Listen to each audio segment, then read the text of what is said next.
Bom, gente, boa tarde a todos e a todas. Eu estou um pouco nervoso aqui porque eu estou apresentando um trabalho escrito por muitas pessoas e muitas pessoas bacanas, assim, que acho que mereciam uma boa apresentação. No fim, eu queria agradecer primeiro a oportunidade e parabenizar o Renato e os demais pensadores e organizadores do evento pela temática proposta, tão urgente aos nossos dias, né?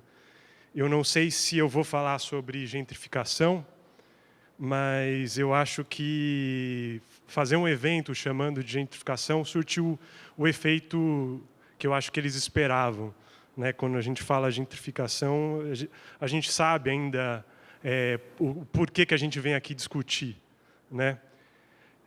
E eu acho que as outras apresentações de ontem e de hoje abrangeram um aprofundamento sobre a discussão do tema.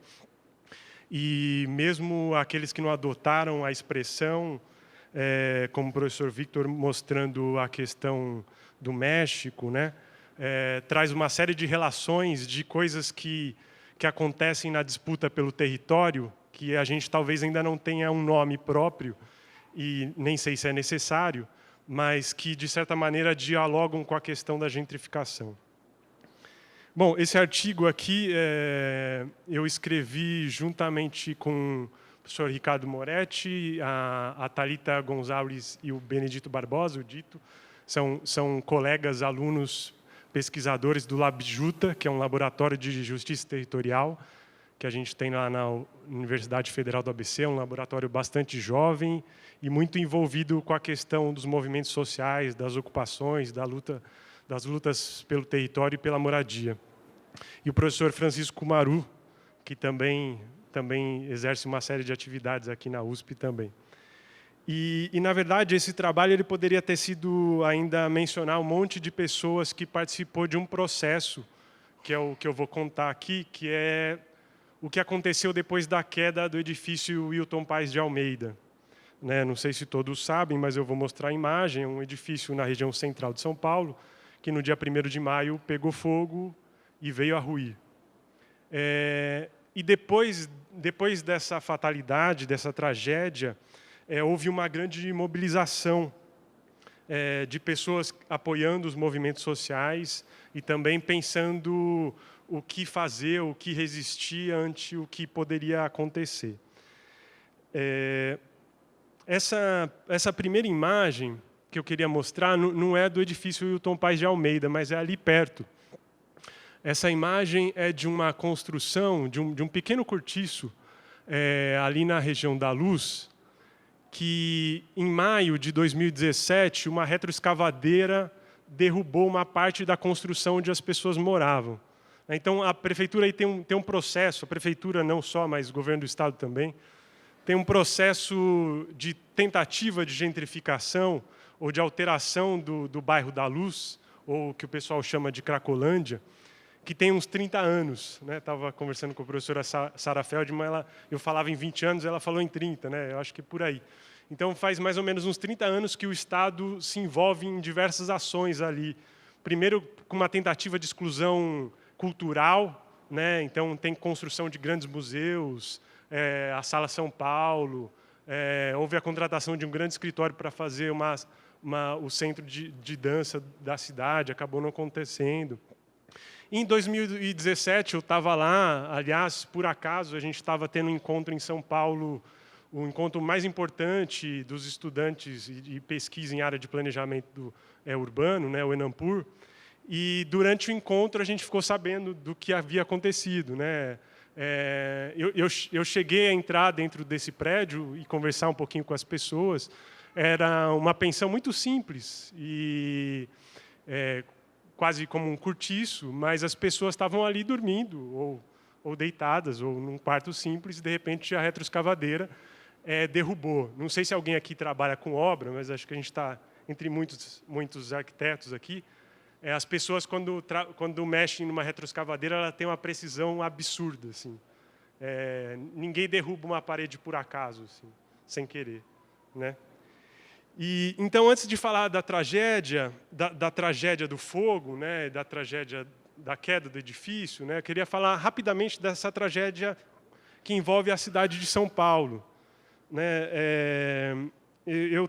em 2015, eu comecei uma pesquisa de doutorado sobre reabilitação de edifícios em área central, lá no Programa de Planejamento e Gestão Territorial da UFABC. E eu entrevistei algumas pessoas que tinham trabalhado com políticas habitacionais para a área central, entre elas a professora Maria Helena Mena Barreto. E ela achou super interessante, assim, porque naquele momento, em 2015, a gente não tinha tanta discussão. É engraçado, assim, eu pesquisei artigos, a gente tinha esquecido um pouco de discutir a área central, assim.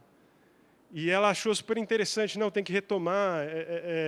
Ela é uma pessoa que estudou muito a questão de área central, trabalhou de maneira razoavelmente exitosa na prefeitura no começo da década de 2000, com os programas de locação social e outras ações que tiveram. E ela falou que era importante isso, assim, né? Tá estudando de novo a região central. E daí, quando acontece a tragédia, um monte de pessoas que eu tentei conversar, que algumas eu entrevistei para falar sobre habitação na área central, deu entrevista. Para mim assim, foi uma coisa, eu consegui coletar muito mais material lendo jornais e entrevistas do que meses tentando entrevistar cada uma das pessoas. Porque a queda desse edifício criou uma grande comoção e um grande questionamento, assim, né? O centro ter edifícios vazios, ter uma demanda muito grande da população por morar no centro, é uma coisa invisível, assim, para muitos. E a queda do edifício evidenciou isso, né? Essa tragédia evidenciou isso, né? Evidenciou uma situação de uma cidade onde, como colocou a Hermínia Maricato em uma entrevista, 25% da população ocupa prédios ou terra de forma compulsória. Né? A gente tem aí quase 4 milhões de domicílios na cidade de São Paulo e temos quase 1 milhão de domicílios em situação de ocupação. Que entra nessa conta? Né? A gente tem 445 mil domicílios em favelas, isso são dados atualizados do Plano Municipal de Habitação de 2016. 385 mil lotes clandestinos, 80 mil cortiços, 20 mil unidades em conjuntos habitacionais irregulares, e totalizando aí mais de 930 mil, né? Dá 25,8% das moradias da cidade de São Paulo. Né? E, além disso, a gente tem ainda mais 15 mil moradores de rua, né? É um levantamento de 2015, eles já estimam que esteja em 20 mil, e fora as ocupações dos edifícios, né? Que é um número que eu vou falar, é um número um pouco incerto. E eu queria aproveitar para discutir isso, né? Eu comecei a escrever o artigo discutindo um pouco sobre os vazios na cidade, né? Na década de 2000, a gente tem um repovoamento do centro, assim. A gente tem um movimento muito grande, assim. A taxa de vacância cai de 30% a 40%, dependendo do distrito, para 8%, 10% na cidade de São Paulo. Então, tem uma volta para o centro, né? Talvez esse processo de gentrificação talvez seja um entendimento que o centro volta a ser um lugar culturalmente interessante, né? E por isso que vira um produto, né?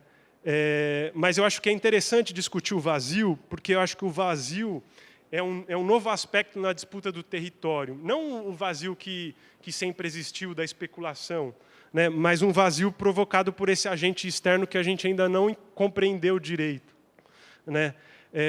A Saskia Sassen, né, como a professora citou, esteve aqui em 2016, ela escreveu um artigo e ela fala o seguinte, ela fala que a novidade que a gente está vendo hoje no mundo, da questão do mercado imobiliário global, não são as grandes transações imobiliárias e os valores vultuosos. Ela fala que a novidade é o baixo uso dos imóveis. Então, para ela, a novidade é que a gente tem muitos imóveis que estão tendo pouco uso. E a gente está falando de um mercado imobiliário global que, segundo o dado de 2016, computava 217 trilhões de dólares. Né? Então, a gente está falando alguma coisa que a gente não só não tem muita capacidade de compreender a dimensão e como funciona, como, às vezes, a gente não tem a capacidade de entender a força disso. Né? São 217 trilhões de dólares. Né? Então, isso é muito forte. Isso consegue manter pedaços da cidade vazio, sem funcionamento, sem uso ou com pouco uso, e aparentemente funcionando. Né? Eu moro ali perto da Berrini e tem trechos que a cidade já foi construída, mas ainda não tem uso. Né? Então, tem trechos da cidade que, ali no prolongamento da Berrini, que parece que você está num cenário de filme, né? Parece um simulacro. Né? É um simulacro da cidade. Né? Aquilo está vazio. E o Harvey, que esteve aqui também faz pouco tempo, ele falou o seguinte, ele, no seu último livro, ele, em um trecho, ele destaca que, a bem do capital, os valores de uso são sacrificados independentemente da necessidade social. Né? E qual que é a mágica? A mágica a gente não sabe ainda. Eu acho que várias pessoas colocaram esse questionamento. Né? Como é que, para onde vai esse vazio? Como vai se manter? O que vai acontecer? Esses prédios vão ser abandonados? Esses grandes gestores desse mercado global vão perder seu dinheiro? A gente não sabe. Mas a gente sabe da mágica local. Né? Eu vou falar das ocupações, e tem duas ocupações que são bem conhecidas, que é a ocupação Mauá e a ocupação Prestes Maia, que acabaram de ser desapropriadas pela prefeitura. E os proprietários foram grandes beneficiários dessa desapropriação. E é um fato que ocorre há muito tempo já no Brasil e em São Paulo. Os proprietários que não cumprem a função social da propriedade, que têm aquele imóvel vazio, abandonado, sem pagar imposto por 20, 30 anos, no fim, levam para casa milhões e milhões de reais. Mas, enfim, vamos ao desastre. Era uma introdução, ficou um pouco longa. Então, no dia 1º de maio, um curto-circuito no 5º andar do edifício Wilton Paes de Almeida, na região central da cidade de São Paulo. A imagem à esquerda mostra ali o Largo do Paissandu, já a ruína do prédio, ali ao lado da igreja. E aqui, do lado direito, ainda fumaças do prédio. Né? E o que aconteceu depois da queda? Né? Essa imagem um pouco borrada, assim, né? Já o prédio está em limpeza, são 2, 3 semanas depois da queda do edifício. Essa imagem borrada significa que as pessoas não sabiam o que ia fazer. Né?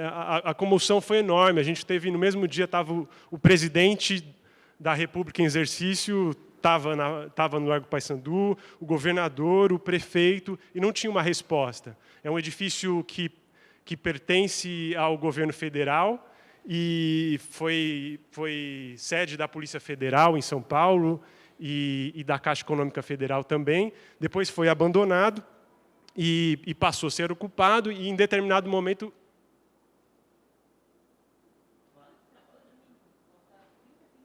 Nossa! Bom, vou passar rápido, que eu me perdi um pouco no tempo. Mas, enfim, eu queria dizer que a gente teve uma manifestação dos movimentos, porque os movimentos eles sabiam o que ia acontecer, né, depois da queda, eram os únicos que sabiam. Né, iam criminalizar os movimentos, iam tentar tirar as ocupações, as pessoas de dentro dos edifícios. Então, tiveram uma série de mobilizações e organizações para poder proteger as moradias. E a prefeitura age no sentido de construir um relatório de vistoria das ocupações. Ela queria verificar quais eram as condições de segurança das ocupações. E, ao momento, isso aqui é uma imagem, tem um relatório enorme de classificação do edifício. Então, os edifícios, na visão da prefeitura, ele teria uma série de pontuações para determinar qual era o grau de risco do edifício, e se ele tivesse uma classificação 1 seria um grau leve, e uma classificação 4 seria um grau altíssimo.